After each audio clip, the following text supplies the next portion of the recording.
Kan ini Bapak tolong bisa share screen ya.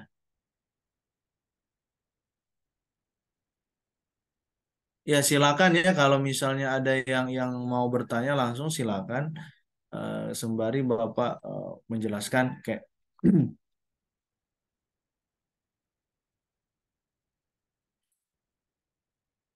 nah, kita tunggu si Luther sebentar.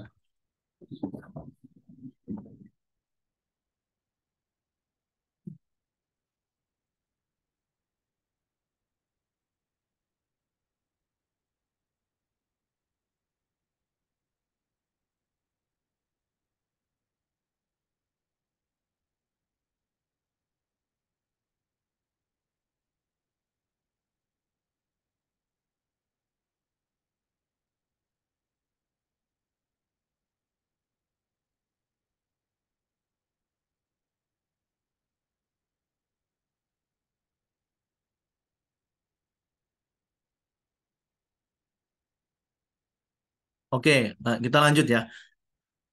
Jadi tadi sampai di eh, stratum spinosis ya. Nah, ini namanya juga sel-sel ya di bagian tubuh manusia pastinya ada yang namanya sel muda dan sel tua. Nah, bagian stratum spinosum ini adalah sangat terbatas ya. Bentuknya ini nggak selamanya seperti ini ya yang kalian amati. Karena kita ya manusia ini juga pasti ada yang namanya pembelahan sel ya. Maka pembelahan mitosis ini selalu terjadi di bagian ini ya. Nah, maka ini bentuknya tidak seperti akan selalu sama granula-granula seperti ini ya, berbentuk granula. Nah, kemudian terakhir adalah bagian yang memproduksi pigmen tadi. Karena tadi Bapak sudah menjelaskan bahwa bagian epidermis ini adalah bagian penting di dalam pembentukan pigmen. Ya. Nah, ternyata di bagian spesifik epidermis ya, terutama stratum basal. Stratum basal artinya ya bagian basal, bagian bawah gitu ya. Nah, dia ini yang memang banyak mengandung pigmen. Nah, makanya di sini tempat produksi melanosit ya, bagian stratum basal ini ya. Nah, seperti itu. Nanti misalnya kalau ada pertanyaan bagian epidermis yang berfungsi untuk memproduksi pigmen ya kalian sudah bisa bisa menjawab seperti itu. Nah, kenapa bukan di bagian yang lain seperti itu? Nah, itu kan jadi pertanyaannya. Nah, misalnya kalau si stratum basal ini ada di bagian misalnya mana lucidum, ya, berarti misalnya logika berpikirnya adalah di bagian bibir manusia itu juga berpigmen gitu. Ya jelas ya. Tetapi kan ini lucidum ini bagian yang sangat tipis gitu ya. Dan itu tidak dimungkinkan ya untuk memproduksi pigmen yang banyak ya seperti itu. Nah, ini ya stratum basal adalah tempat di mana pigmen itu diproduksi. Nah, ini kelima besar dari bagian eh, lapisan epidermis. Ini ya sekali lagi nanti tugasnya ya digambar, tolong digambar kemudian dibuat. Terserah kalian mau buat kreativitas seperti apa. Yang jelas informasinya itu bisa bisa menarik dan juga eh, bisa dimengerti oleh semua yang pelajari tentang bagian-bagian epidermis seperti itu. Oke, kita lanjut. Nah, ini ya secara anatomi ya. Kalau kita lihat bagian kulit kita ya. Nah, ini tadi dermis, epidermis. Nah, ini ada hipodermis. Nah, di sini jaringan ikat ya. Nah, makanya kemarin yang belajar, yang diskusi tentang jaringan ikat pasti sudah paham ya. Kenapa jaringan ikat itu selalu ada ya di setiap bagian tubuh manusia.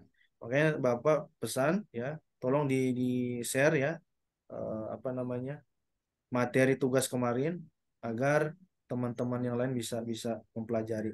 Nah, kalau bagian hipodermis ya ataupun bagian paling bawah, nah itu biasanya banyak sekali yang bersentuhan dengan apa? Saraf ya, sistem saraf. Makanya akar dari bagian sistem saraf ya, sensory nerve itu adalah bagian hipodermis ya.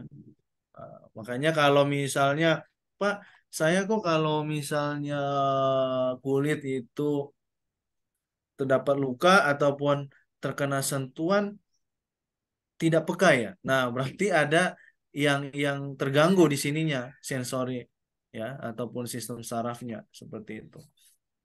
Banyak sekali ya di bagian-bagian hipodermis ini ada juga saraf motorik. Kalau motorik itu kan ya apa namanya harus ada pengantar ya. Nah, misalnya kita memegang benda panas misalnya ataupun minum biasanya kalau pagi ya Bapak itu minum kopi atau teh ambil gelas yang masih panas yang masih airnya mendidih seperti itu kemudian diletakkan dalam gelas kemudian kita ambil nah itu kan ternyata panas karena bukan kita misal yang buatkan kopi atau teh nah itu ini ya bagian hipodermis ini yang cepat menangkap seperti itu ya. Nah, kemudian kita lihat ini folikel ya, folikel rambut-rambut halusnya ini. Nah, ini juga ini dia terletak di bagian dermis ya. Nah, kalian tinggal lihat nih, kalau hipodermis ya batasnya seperti ini di bagian bawah, kemudian dermis itu ada di antara ya, kemudian epidermis bagian atas dan kelima bagian tadi yang stratum ya, ini ada di bagian atas ya, karena ini bagian dari epidermis seperti itu. Nah, kemudian ada yang menarik di sini ya. Kalian lihat adalah bagian sweet gland ya. Sweet gland ya, bukan sweet ya, sweet gland. Kalau sweet kan manis. Nah, kelenjar apa? Keringat. Ya. Ini ada kelenjar keringat. Nah, kira-kira apa sih fungsinya bagian kelenjar keringat eh, yang terdapat di anatomi kulit manusia ini? Ya. Kalau di mana? Di biologi dasarnya pasti mungkin pernah disinggung ya. Ini kelenjar keringat pastinya sangat-sangat penting ya berada di bagian anatomi kulit manusia. Ya. Kalau kita lihat nih kelenjar keringat ini berupa tabung ya, tabung besar ini adik-adik ya. Ini tabung, tabung bagian tabung besar. Sorry bukan tabung besar, mirip usus ya, usus-usus seperti itu ya, usus-usus yang melingkar ya, sweat gland ini ya. Nah kalau kita ingat kembali pelajaran biologi dasar kalian ya. Kalau misalnya ataupun yang kemarin sudah program mata kuliah, oh di sini belum ada yang program kali ya. Anatomi fisiologi hewan sudah program? Belum ya? Sudah? Pak lupa nih. Belum, Pak. Oh, belum ya. Jadi kalau kita pelajari tentang sistem ekskresi ya, sistem ekskresi sudah pernah mendengar ya pasti. Bapak yakin kalian juga sudah pernah membaca. Nah, disinilah letak sistem ekskresi ini ya. Maksudnya kelenjar keringat ini itu yang akan mengekskresikan sisa-sisa buangan hasil metabolisme. Terutama kalau kita bergerak, kemudian melakukan pekerjaan itu akan keluar keringat tentunya. Nah, ini ya, kelenjar keringat ini yang akan mengekskresikan ya. Makanya nanti kan dia keluarnya melalui pori-pori. Ya, pori-pori yang ada di sekitar epidermis ya, bagian epidermis kulit manusia. Ya, seperti itu. Nah, sebenarnya kelenjar keringat ini ya, kalau kita mau memperdalam lagi, ada dua ya. Ada yang kelenjar keringat disebut dengan ekrin dan apokrin ya. Jadi coba nanti kalian periksa apa bedanya ekrin dan apokrin ya. Kalau di sini ya yang misalnya ekrin itu nanti tolong kalian perdalam lagi ya. Nanti misalnya bagian dahi ya, ini bagian otak manusia ya, bagian luar ini. Nah, ini biasanya kan kalau yang grogi untuk maju ke depan ataupun yang mungkin deg-degan ketemu pacarnya mungkin atau pasangannya kan biasa keluar keringat tuh, ataupun yang nggak terbiasa berhadapan dengan lawan jenis, nah itu muncul. Nah itu kebanyakan yang berperan di situ atau yang membantu mengeluarkan kelenjar keringat ya, sisa-sisa metabolisme mengeluarkan keringat ya, sorry bukan kelenjar keringat, itu adalah bagian kelenjar ekrin ya.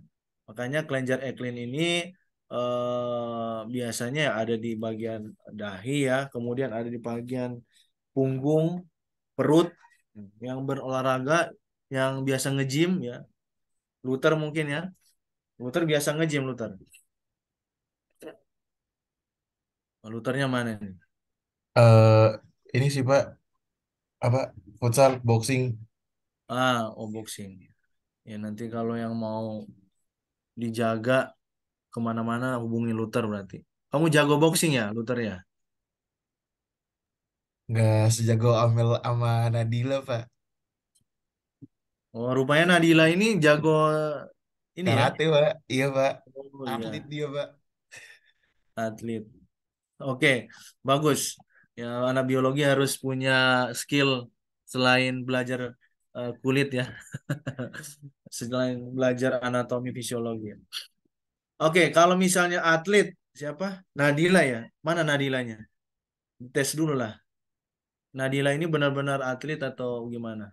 Halo Nadila, mana Nadila? Nadila atlet ya? Iya Enggak, Pak, Pak. tapi karate aja. Jangan Oh jangan karate. dengerin kita, Pak. Ya Iya kalau Pak. atlet kan bisa lompat apa itu? Lompat jauh, bisa tolak peluru. Ya.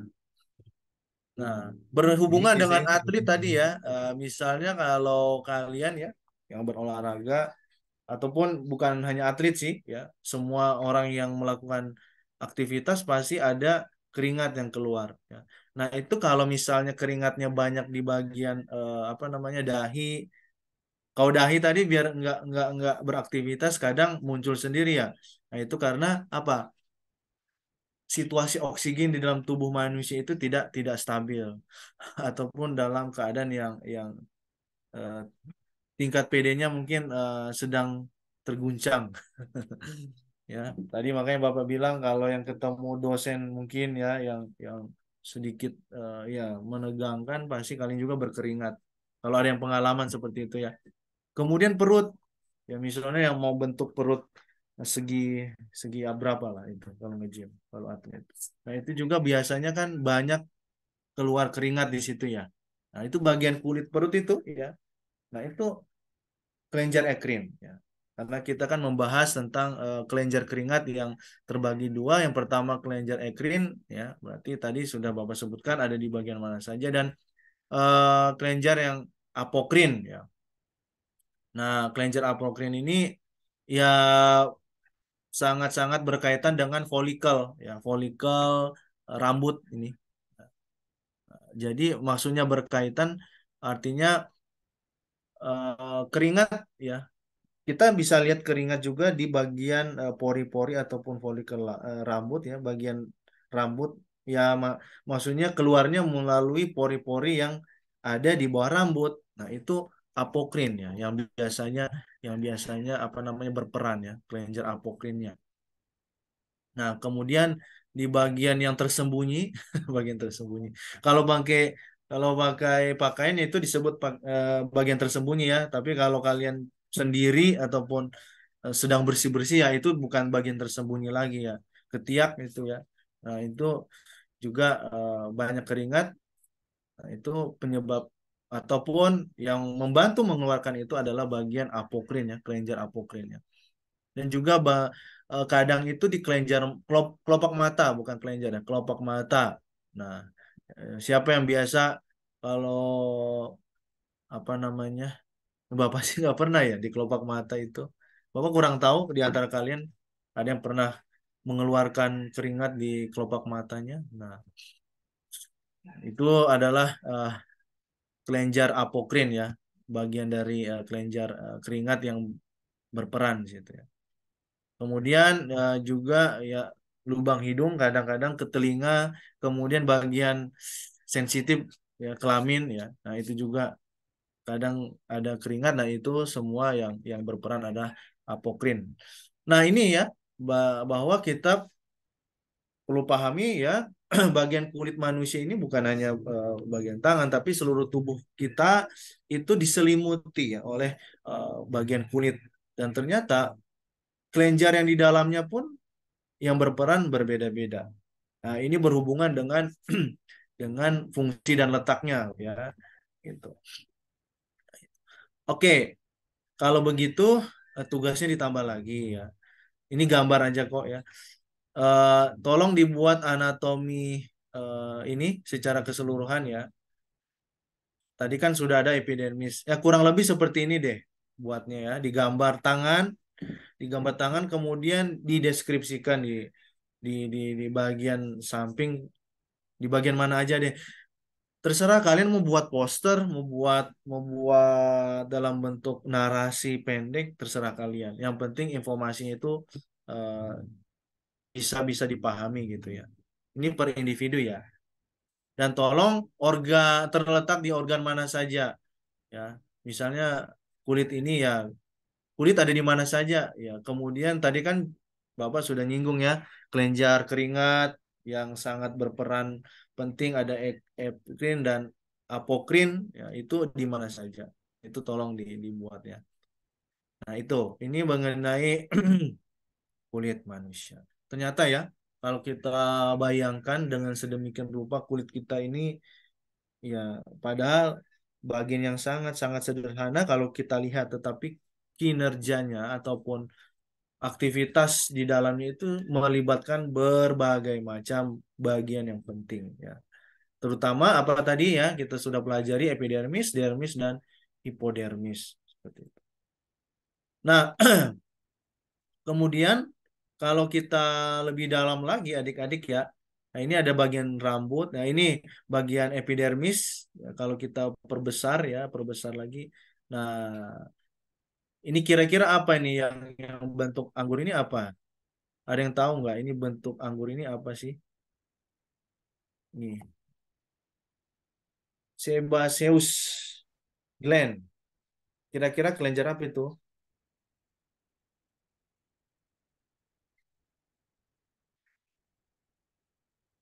Ada yang sudah pernah lihat bagian itu?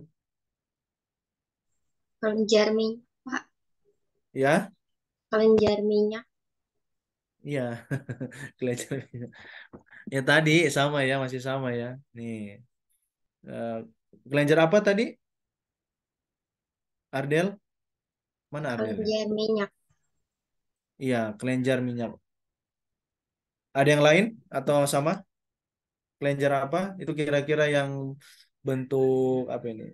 Bentuk bisa dikatakan bentuk anggur ya. Nah, kelenjar minyak itu yang seperti apa, Ardel?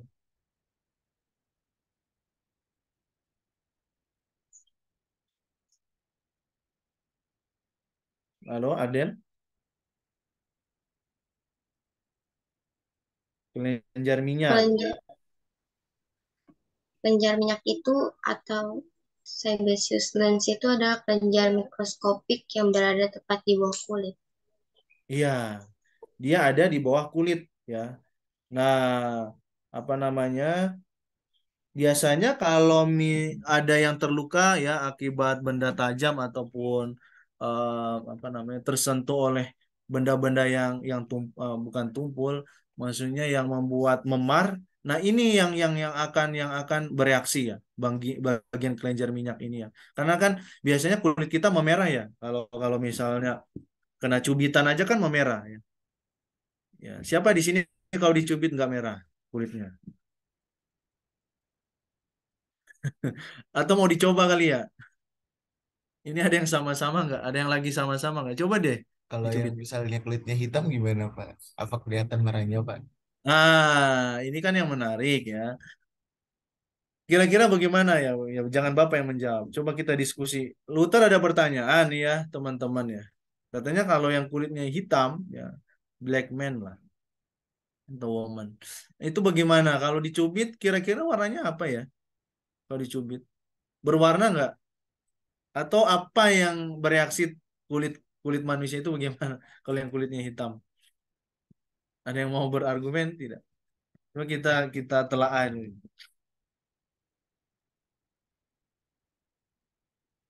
Ayo. Hmm, apa ini? Indriani, mana Indriani? Halo Indriani. Iya, Pak. Ya, tadi nyimak nggak pertanyaan Luther tuh? Katanya kalau ya kalau kulitnya putih sih kelihatan aja ya Luther ya. Gimana kalau kulitnya hitam?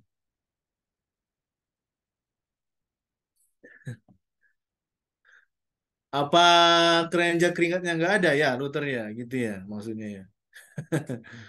Wah ini saya salah diciptakan nih. Atau wah Tuhan eh, apa namanya lupa menciptakan kelenjar minyak kepada orang yang berkulit hitam. Kira-kira gimana Indriani? Ini simpel sih jawabannya. Nalar apa namanya argumennya coba. Tadi kita udah nyinggung loh pigmen. Mungkin kalau misalnya nggak merah, pigmen yang ngeluarin warna hitam pada kulitnya lebih besar kali, Pak ya, dibanding kalau warna merah. Gitu kali, Pak, saya Oke, kurang berarti ada tahu, Pak. pertanyaan baru ya.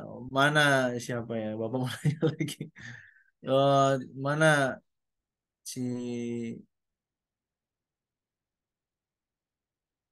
Kristi mana? Kristi. Halo, Kristi. Iya Pak, Kristi mana wajahnya? Wajah ini Pak. anggunnya mana? Kristi, berarti pigmen manusia itu kulit manusia selain bukan selain. Berapa macam sih pigmen kita kulit manusia? Yang saya tahu ada sawo matang, ada kuning langsat, hitam, putih gitu Pak. Oke. Kalau warna. Nah, kalau yang misalnya tadi Indriani kan menjawab pigmen apa namanya? Tambah hitam ya Indriani tadi ya, bukan merah justru. Ya, kalau itu ya Luther ya, tetap sebenarnya dia akan menimbulkan apa ya? Satu memar ya. Memar itu kita tahu pasti ujung-ujungnya agak-agak kemerahan gitu ya. Ataupun kadang ya kalau nyubitnya terlalu keras ya bengkak juga ya. Itu adalah respon dari kelenjar minyak bagian kulit manusia. Nah, pertanyaannya, kalau yang kulitnya hitam bagaimana? Ya, itu kan tergantung pigmen. Berarti kan nggak ada sih keterkaitan antara antara pembengkakan ya. Justru ya, yang ini pengalaman Bapak ya. Nggak tahu kalau kalian pernah eh, bukan eksperimen, membuat satu observasi. Kalau orang yang berkulit hitam itu kok dicubit keras susah memarnya ya. Nah, ya maaf ya, Bapak bukan menyinggung ini ya. Ini Bapak dulu punya teman itu, kalau nggak salah orang Bali ya. Orang Bali juga kan ada yang agak hitam-hitam itu. Dan Papua juga pernah. Oh, Luther kan Papua di sini ya.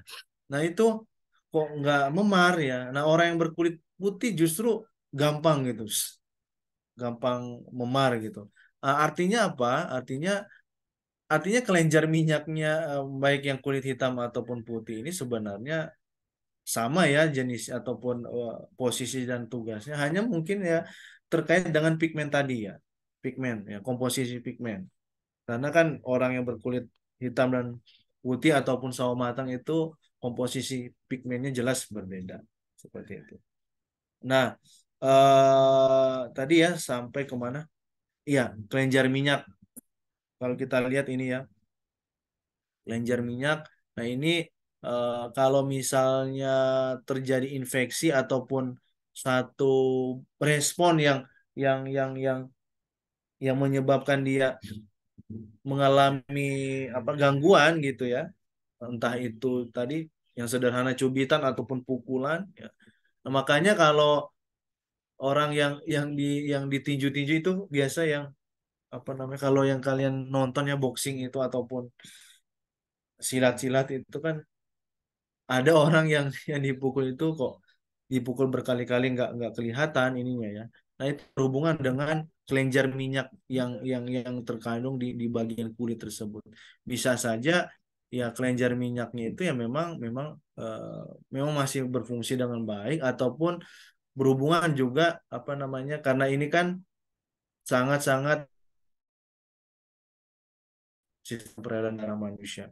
Itu kalau misalnya kadangkala kelenjar minyaknya ini tidak berfungsi ya pembuluh darah itu gampang pecah gitu ya. Kadang gitu seperti. Ini kan bagian ini bagian kulit ya. Kalau misalnya kita lihat bagian akar ya, ini akar rambut, bagian rambut maksud Bapak ya. Ini ada akar, ada folikel, ada bagian bukan pucuk, artinya bagian atas ya. Nah, ini kalau kita lihat ya adik-adik bahwa ternyata untuk masing-masing bagian anatomi ya, anatomi rambut juga ini sangat-sangat tersusun rapi ya. Nah, tadi kalau kita lihat folikel rambut di mana sih posisinya? Nah, ini. Nah, ini makanya ada external root seed, ada internal root seed. Nah, kalau eksternal ya berarti bagian luar akar rambut, bagian dalam adalah internalnya ya, internal root seed. Ini. Nah, ini yang bersentuhan ya, bersentuhan langsung dengan bagian kelenjar ya, kelenjar minyak tadi adalah bagian mananya? Nah, bagian eksternalnya. Nah, walaupun ya bagian eksternal dan mungkin bagian-bagian apa namanya sampai ke bagian hair bulbnya ya. Nah, ini siapa nih yang chat? Oh iya, silakan. Silakan yang mau ke toilet. Jangan ditahan nanti kalian penyakit lagi.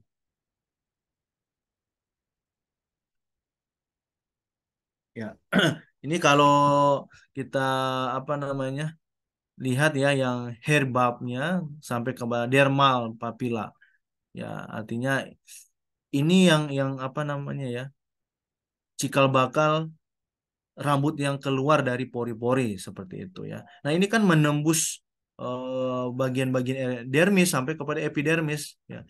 Rambut ini juga melakukan perjuangan ya, bulu-bulu halus yang ada di sekitar kulit kita manusia juga melakukan apa namanya pembelahan tentunya ya, pembelahan. Tadi ada pembelahan mitosis ya, sampai dia bisa keluar eh, menjadi bulu-bulu halus ataupun rambut-rambut halus seperti itu.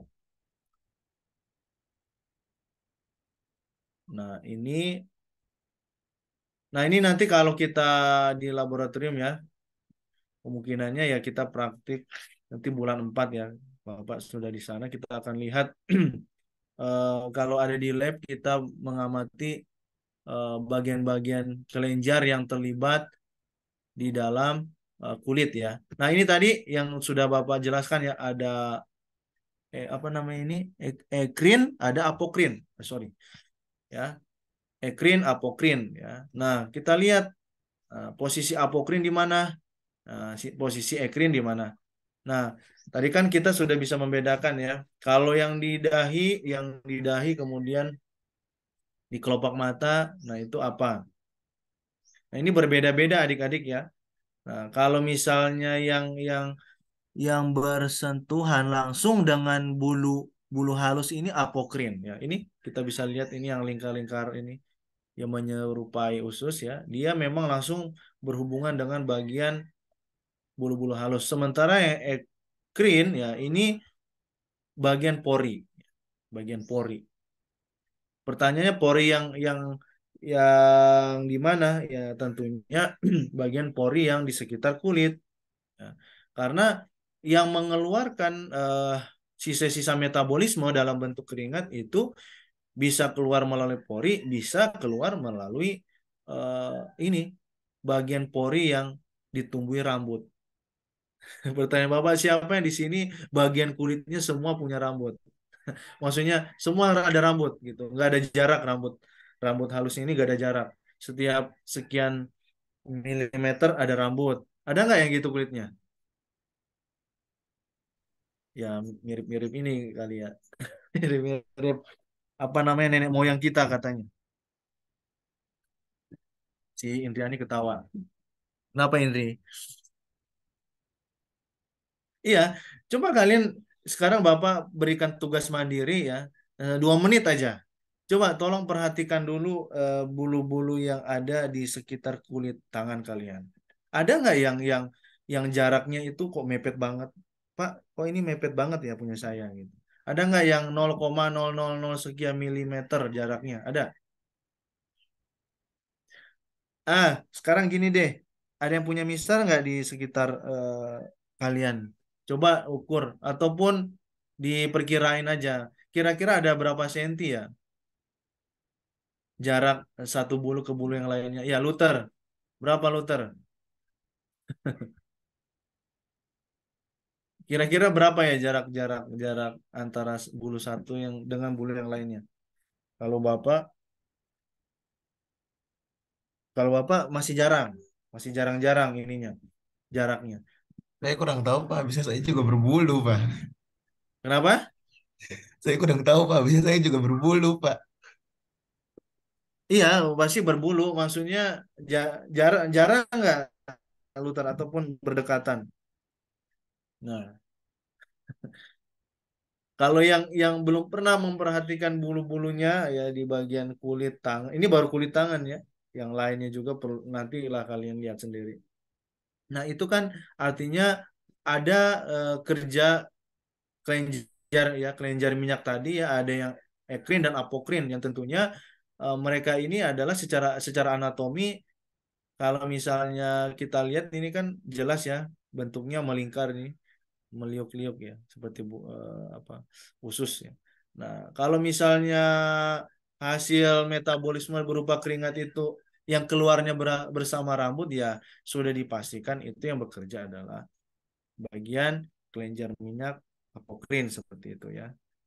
Nah, itu ya bahwa kita perlu pahami semua adik-adik ya bahwa kulit ini juga banyak ya, bukannya satu kelenjar yang berfungsi. Jadi kalau nanti ditanyakan kok eh, pertanyaannya ada nggak ya sisa-sisa metabolisme yang keluar memang tidak tidak mengikuti keluarnya bulu-bulu rambut di bagian kulit manusia ya ada karena kan kita memiliki kelenjar. Oh, Aulia 0,4 cm katanya. Waduh. Berarti kita penelitian aja coba hari ini eh, siapa yang paling dekat ataupun nggak ada yang Bapak yang mau nyari yang nggak ada jaraknya sih gitu. Artinya Iya ya Pak, sampai udah satu paling kelenjar bener lain. tuh tadi Aulia 0,4. Kalau saya 0,2 Pak. Biar Bapak, tebasnya tapi nggak saya ada nggak Pak. punya, Pak. Ah, nggak punya? Maksudnya nggak ada, Pak, bulunya di kaki sama di tangan. Ada pasti. Mungkin Ada pakai tapi mikro. kecil banget, Ya, Pak. coba nanti ke lab lah. Amati dulu di mikroskop ya. Ya. Nah, tadi kan Luther juga sudah mengukur ya 0,2. Kemudian Aulia sudah mengukur. Siapa lagi yang sudah mengukur? Nah, 0,2, 0,4. Artinya kan masih berjarak gitu. Ya. Artinya bahwa jelas ya ada dua kerja kelenjar di bagian kulit kita ya secara anatomi ya. Makanya nanti kalau misalnya ada pertanyaan ya, kalau nanti ya program sistematika hewan ataupun biologi dasarnya sebenarnya sudah pernah dapat. Mungkin belum disinggung kali ya untuk kedua kelenjar ini. Nah, itu bekerjanya bersamaan ya. Kalau misalnya melakukan aktivitas, Pak ada nggak yang tersumbat gitu ataupun hanya keringatnya hanya di bagian bulu-bulu halus ya. Ya, jawabannya tidak. Mereka ini selalu selalu bekerja beriringan. Oh, sorry. Nah, seperti itu. Nah, kalau secara ini ya mikroskopik ataupun preparat kita bisa lihat nih. Nah, kelenjar ya bagian porinya ya. Pori, sorry. Sebentar ini ada.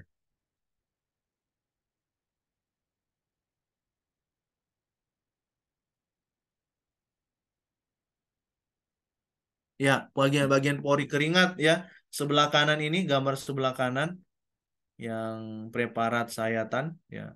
Nah, bentuknya seperti ini.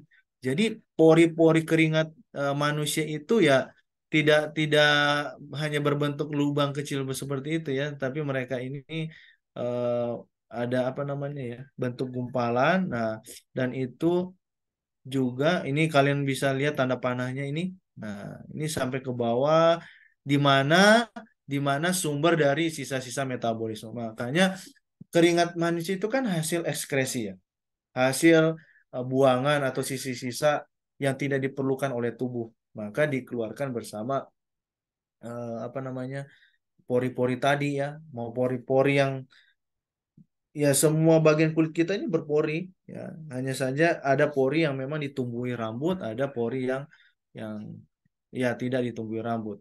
Ini berkenaan dengan kedua kelenjar yang sudah kita pelajari tadi. Nah, ini ya ini sudah ya Bapak sudah jelaskan tadi bagian apa namanya, kulit kita ini kan ya organ yang apa namanya istilahnya berperan penting di dalam sistem integumen manusia ya, bisa kuku ya, rambut, kelenjar-kelenjar. Nah, ini semua strukturnya sama ya, pada umumnya sama. Nah, kalau misalnya kuku ya, ntar kita lihat namanya kuku. Nah, ini kuku manusia nih. Siapa yang nggak punya kuku? Semua punya ya. Nah, ini ada bagian anatominya ya. Kalau kita lihat bagian kuku, ada ini kuku nail body, ada lunula ya, ada cuticle. Nah, ini bagian dasarnya. Lalu lunula ini kalau kita bisa lihat itu eh ini ya, kalau kita lihat coba lihat kukunya masing-masing. Ya, yang masih panjang kukunya digunting lah. Ya, bagian putih kukunya ini yang mencembung itu ya, cembung ke atas ya. Nah, itu adalah lunula. Biasanya kalau apa kita tergores atau berdarah, nah ada yang dulu Bapak ini pernah bukan putus sih, sedikit terambil ya, bagian nail badinya nggak sampai lunula.